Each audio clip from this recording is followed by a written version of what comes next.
Good afternoon बच्चों। तो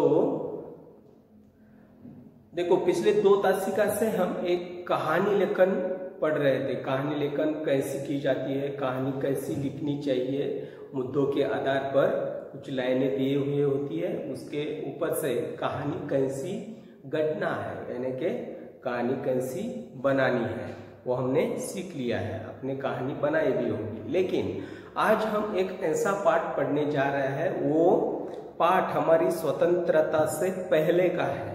वो कहानी जो है, देखो उस पाठ का नाम ही है, क्या है? स्वतंत्रता की ओर। स्वतंत्रता की ओर, इसका मतलब क्या होता है?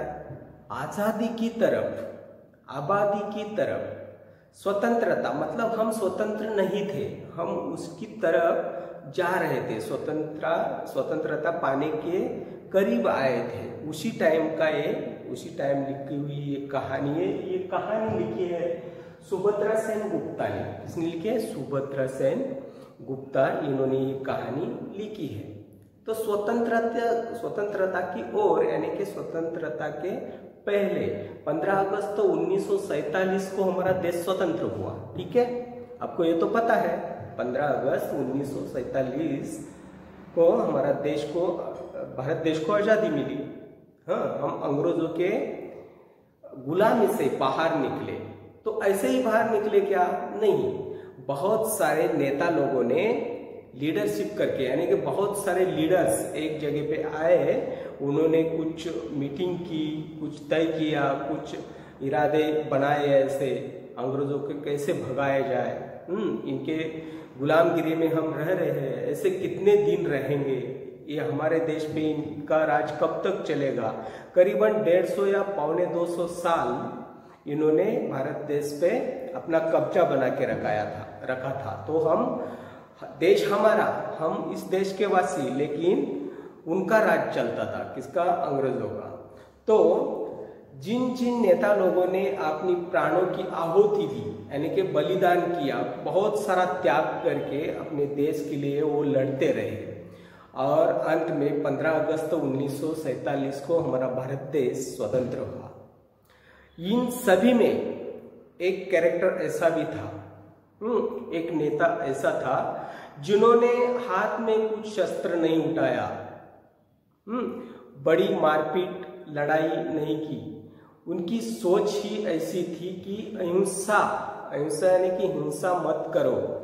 प्यार से, इन्होंने प्यार से आजादी छीनी।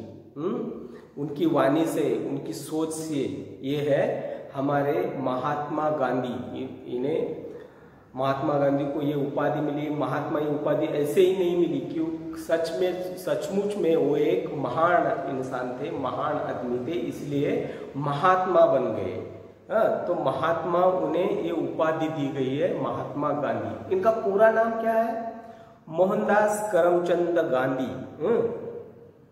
मोहनदास करमचंद गांधी। इनके बारे में थोड़ा हम जानकारी, ये पाठ उनके ही टाइम का है। साबरमती आश्रम में बनी ये कहानी है। कहानी है बिन्नी और धन्नी। धनी ये जो लड़का है, और बिन्नी धनी जिसकी देखभाल करता है, वो बिन्नी एक बकरी है। इन दोनों के ऊपर, या उस टाइम ये घटी हुई घटना है।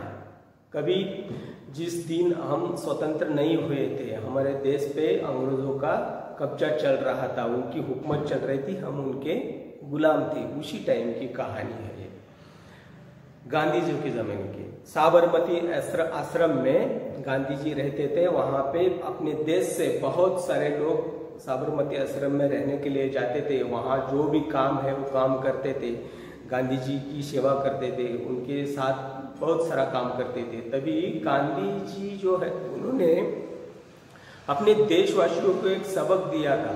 उनकी जो चीजें हैं, यानी कि अंग्रेजों ने जो बनाया हुआ चीज जो भी है, वो यूज नहीं करने का, खुद जो बनाते हैं वही यूज करो। तभी ये चरखे पे सूत काट के, चरखा किसे बोलते हैं? वो एक सूत काटने का, रुई से धागा बनाने का एक लकड़ी का यंत्र है।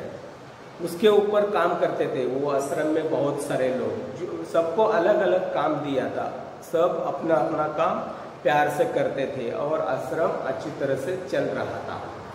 तो गांधी जी जो है वो उनके बचपन में, गांधी जी एक ऐसा व्यक्तिमत्व है, वो बचपन में जब बच्चे थे तभी बहुत डरा करते थे, बहुत डरा करते थे। गांधी जी इतने डरते थे उतने ही वो साहसी बने, यानी कि धाड़सी बने। बहुत डरते थे वो। अंधेरे में जाने के लिए तो उनका हाथ पैर ऐसे हिलते थे। उनके मन में ऐसा बैठ गया था कि अंधेरे में भूत होता है, भूत पिशाच होता है, इसलिए उसे डर के वो अंधेरे में नहीं जाते थे। लेकिन लास्ट में वो इतने साहसी बने, इतने धाड़सी बने कि उनके जितना डरपोक भी कोई नहीं था और उनके जितना साहसी भी कोई नहीं बना। ये है अपने महात्मा गांधी बापू जी। वो लंदन में जाके उन्होंने बहुत सारी पढ़ाई की, बैरिस्टर बन गए, वो अलग इतिहास है। लेकिन हमें क्या देखना है, ये धन्नी और बिन्नी, ये धन्नी नाम का लड़का है, वो उनके आश्रम में रहता है अपने माँ बाप के साथ। उसके माँ बाप भी उसी आश्रम में, उनकी फैमिली यानी कि वो रहते हैं एक जगह, एक घर में। तो उसकी माँ भी कुछ काम करते हैं, बाप भी धनी का खेत में काम करता है। और धनी का जिम्मेदारी था इस बिन्नी, यानी बिन्नी नाम की जो बकरी है उसका पालन करना। इस आधार पर हम एक कहानी देखने वाले हैं। तो गांधी जी के बारे में आपको, तो गांधी जी ने वो चरखे पे सूत काट के अपना खादी का जो हम कपड़ा पहनते हैं वो खादी खुद कपड़ा बनाया। और उससे पहले जो अभी नमक, आपको तो नमक मालूम है, स्वतंत्रता से पहले अंग्रेजों ने इस नमक के ऊपर भी कर बिठाया। कर यानी कि लगान जो अभी जीएसटी लगता है ना किसी भी चीज पे, वही है कर, टैक्स बोलते हैं उसे, लगान बोलते हैं। वो नमक कौन नहीं खाता है? छोटे से छोटे लोग, यानी कि गरीब लोग या अमीर लोग। नमक अगर अपने खाने में ना हो तो खाना अच्छा लगता है क्या? नहीं लगेगा। तो हर घर में, गरीब हो या अमीर हो, सबके घर में यूज होने वाली ये, यानी कि इस्तेमाल, खाने में इस्तेमाल होने वाला सबसे बेहतर चीज क्या है? नमक। तो नमक के ऊपर भी अंग्रेजों ने टैक्स लगाई हुई थी, कर लगाया हुआ था, लगान लगाया हुआ था। तो ये गांधी जी की दिमाग से बाहर था। उन्होंने सोचा कि अगर ये ऐसा ही होता, इनका राज ऐसा ही हमारे ऊपर चलता रहे तो ये लोग हमें जीने नहीं देंगे। तो इनसे तो स्वतंत्रता लेनी ही है। लेकिन पहले क्या करते हैं, हम नमक बनाने के लिए हमें परमिशन नहीं था, अंग्रेजों ने हमें नमक बनाने के लिए भी इजाजत नहीं दी थी। तो गांधी जी ने ये सोचा कि चलो हम कुछ भी हो, बड़ा मोर्चा लेके जाते हैं समुद्र की ओर। साबरमती से 1 महीना पैदल जाना पड़ता था वहां तक। वहां गए गांधी जी, दांडी यात्रा करके 1 महीने की यात्रा पैदल किया। वहां जाके गांधी जी और उनके साहेब जो थे, बहुत सारे लोग उनके साथ चले गए थे। उन्होंने वहां जाके नमक उठाया, यानी कि नमक बना के खुद बनाया नमक उठाया। तभी अंग्रेजों ने नमक के ऊपर का जो टैक्स, जो कर लगाया हुआ था, ये बंद किया। और ये जो कहानी है, वो जो यात्रा बनाई, दांडी यात्रा, वो आश्रम में ऐसी जो बात है फैलती है कि कुछ दिन के बाद हमें ऐसा ऐसा कार्य करना है। क्या करना है? तो दांडी पैदल जाके वहां समुद्र किनारे नमक बनाना है और इसके ऊपर का टैक्स जो है अंग्रेजों के ऊपर ऐसे ही लड़ना है, वो टैक्स कम करवाना है। इसके लिए मोर्चा निकालना था। तो ये बात ये बिन्नी को पता चलती है और बिन्नी सोचता है आश्रम में कुछ चल रहा है। उसके मन में भी ऐसा आता है कि मैं भी उनके साथ चलूं, मुझे भी वहां जाना है। लेकिन ये छोटा 9 साल का बच्चा है, इन्हें कोई लेके नहीं जाएगा। लेकिन इसकी सोच कैसी है देखो, आप बच्चे भी ऐसे ही सोचते होंगे। क्या सोचते होंगे? बड़े क्या सोचते हैं? आप लोग बच्चे हैं, कुछ नहीं समझते, ठीक है, आप कुछ नहीं समझते। लेकिन आपकी सोच भी अलग रहती है, आपको भी बहुत कुछ आता है, बहुत कुछ समझते हैं आप। लेकिन बड़ों का ये फर्ज है कि तुम्हें गलत करने से रोकना, यानी कि उन्हें डर भी होती है थोड़ी। अगर आप लोग कहाँ जा रहे हो तो बाहर जाके कुछ होगा, बड़े रास्ते पे जाओगे, गाड़ियां इधर उधर भागते रहते हैं, कुछ एक्सीडेंट होगा, आप कहाँ बाहर जाके पानी में गिर जाओगे या किधर गिर जाओगे, ऐसी डर रहती है। लेकिन आप कैसे कर पाओगे, आप अभी तक बच्चे हो, आपकी समझ थोड़ी कम है, ऐसे बड़े सोचते हैं। और आप लोग क्या सोचते हैं, ये बड़े ऐसे क्यों सोचते हैं, हमें तो ये सब आता है, मुझे चलना आता है, भागना आता है, दौड़ना आता है, खाना आता है, पीना आता है, बात करनी आती है, सब आता है। लेकिन आपकी जो अक्लन पावर है वो थोड़ी कम रहती है, इसलिए बड़े लोग आपको संभालते हैं, संभालना उनका काम है। लेकिन ये बिन्नी को भी लगता है कि मैं छोटा हूं, इसलिए मुझे सब नाबालिग यानी कि ना समझते हैं, लेकिन मुझे सब समझता है, ऐसा बिन्नी मानता है। तो देखो ये पाठ हम धीरे धीरे अभी पढ़ेंगे। अगर आपको कुछ समझ में नहीं आता है तो मुझे आप कॉल करके पूछ सकते हो। इससे इस पाठ में देखो मैंने यहाँ पे एक पिक्चर निकाला है, ये लाइट की वजह से आपको थोड़ा नहीं दिख रहा है। एक धनी नाम का ये लड़का है और उसकी ये बकरी है बिन्नी। इसका आश्रम में यही काम होता है। धनी का काम क्या होता है, इस बकरी का पालन करना, यानी कि बकरी को संभालना। पूरा दिन वो धनी के बिन्नी के साथ ही रहता है।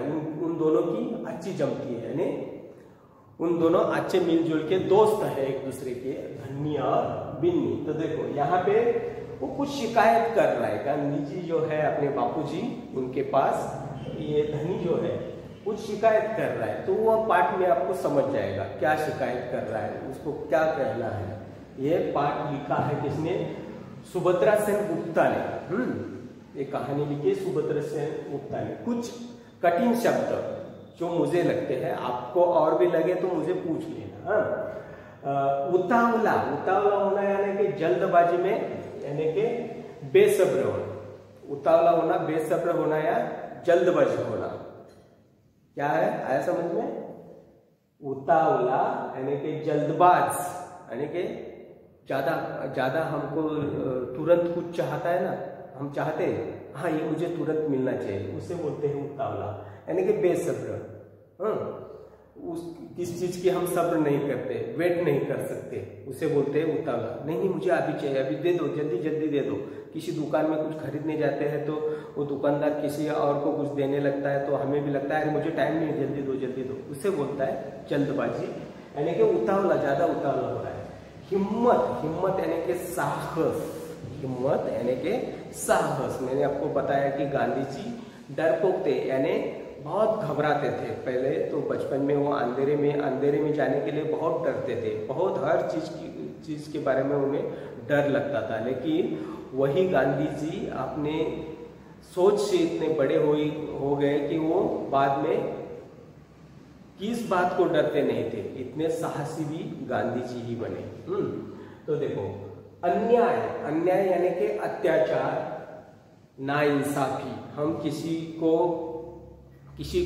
के ऊपर जुलूम करते हैं, यानी कि अंग्रेजों ने हमारे ऊपर वो किया था, क्या किया था, अत्याचार किया था, अन्याय किया था। हमें देश हमारा है लेकिन राज्य वो चलाते थे, वो भारतवासियों पे अन्याय था, यानी कि अत्याचार था, करता था, हम उनके गुलाम बन गए थे। ये नाइंसाफी थी, ये इंसाफ नहीं था।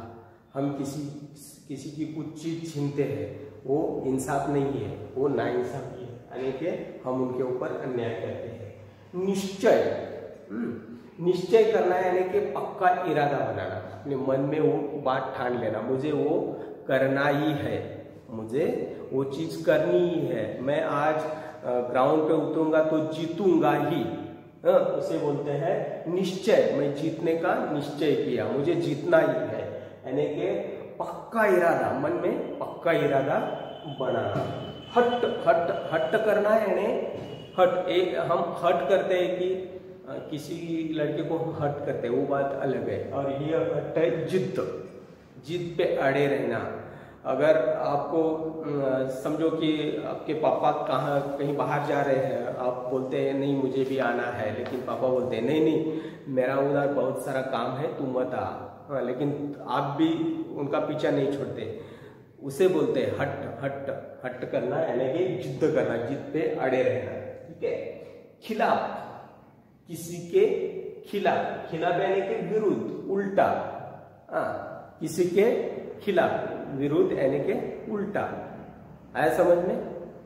खिलाफ यानी कि विरुद्ध, मैं उसके खिलाफ अभी मुकादमा चला रहा हूं, मैं उनके खिलाफ कंप्लेंट करूंगा। अब बोलते हैं आपको किसी ने अगर आप किसी के साथ आपकी फाइट हुई, मारझोड़ दंगा मस्ती हो गई, तो आप बोलते हो मैं टीचर के पास आपके खिलाफ मैं टीचर के साथ कंप्लेंट करूंगा, ऐसे बोलते हो ना, क्या करूंगी बोलते हो ना। वैसे खिलाफ यानी कि विरोध यानी कि उल्टा। विरोध, रुकावट, अड़चन। विरोध किसे बोला है? विरोध, रुकावट, उसे किसी काम में विरोध करना यानी कि वो काम रोक लेना, इसे बोलते हैं रुकावट। ठीक है, इतना ठीक है। अभी इसमें पाठ में अगर और कोई ऐसे शब्द आते हैं तो हम और भी देखते चलेंगे। तो देखो अभी कुछ समय बाकी है, हम पाठ को शुरू करते हैं। स्वतंत्रता की ओर यानी कि आजादी की तरफ। धनी को पता था कि आश्रम में कोई बड़ी योजना बन रही है। आश्रम जो साबरमती आश्रम है, उस आश्रम में धनी को पता था। धनी कौन है? ये जो लड़का है धनी, वो अपनी बिन्नी नाम की एक बकरी है उसके साथ हमेशा रहता है। धनी को पता था कि आश्रम में कोई बड़ी योजना बन रही है, पर उसे कोई कुछ नहीं बताता। वे सब समझते हैं कि मैं 9 साल का हूँ इसलिए मैं बुद्धू हूँ, यानी कि मैं छोटा हूँ इसलिए मैं बुद्धू हूँ। ऐसे कौन सोचते हैं? बड़े लोग सोचते हैं।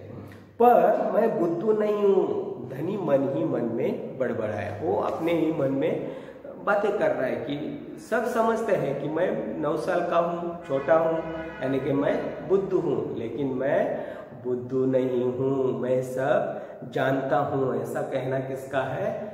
बिन्नी का है। ये जो बिन्नी है वो बोलता है कि मैं 9 साल का हूँ, इसलिए सब मुझे समझते हैं छोटा है, बुद्धू है, लेकिन वो मन में क्या बड़बड़ा बातें कर रहा है कि मैं छोटा नहीं हूँ, मैं ना समझ नहीं हूँ, मैं बुद्धू नहीं हूँ, ऐसे वो सोच रहा है। धनी और उसके माता पिता बड़ी खास जगह में रहते थे। धनी और उनके माता पिता एक बड़ी खास जगह में रहते थे, यानी कि अहमदाबाद के पास महात्मा गांधी के साबरमती आश्रम में। अहमदाबाद, अभी साबरमती आश्रम कहाँ पे है? अहमदाबाद के पास महात्मा गांधी के साबरमती आश्रम है। साबरमती आश्रम में जहां पूरे भारत से लोग रहने के लिए आते थे।